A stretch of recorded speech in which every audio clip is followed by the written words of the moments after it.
Gainsbourg ផលិតដោយជនជាតិអាល្លឺម៉ង់ឈ្ងុយស្រាបៀរអាល្លឺម៉ង់ឆ្ងាញ់លើសពីស្រាបៀរធម្មតា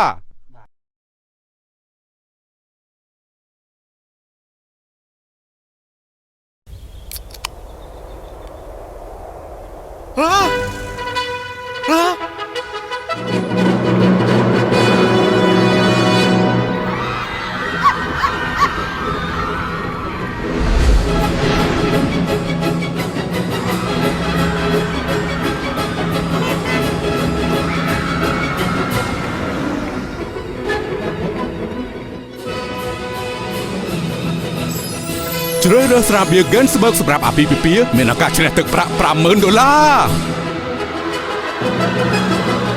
Gainsbourg ផលិតដោយជនជាតិអាល្លឺម៉ង់ឈ្ងុយស្រាបៀរអាល្លឺម៉ង់ឆ្ងាញ់លើសពីស្រាបៀរធម្មតាសារដោយការទទួលខុសត្រូវ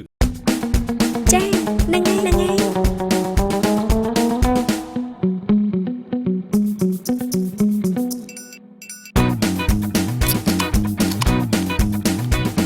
ហើយស៊ីម៉ាច់ផ្លែប៉េះចម្រុះសុទ្ធតែផ្លែឈើលេខ1ផ្ដល់ឲ្យអ្នកនូវវីតាមីនចម្រុះដែលរាងកាយត្រូវការចាំបាច់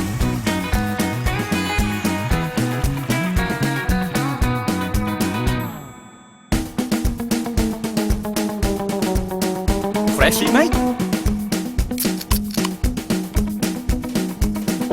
Fresh ស៊ីម៉ាច់ផ្លែប៉េះល្អសម្រាប់អ្នក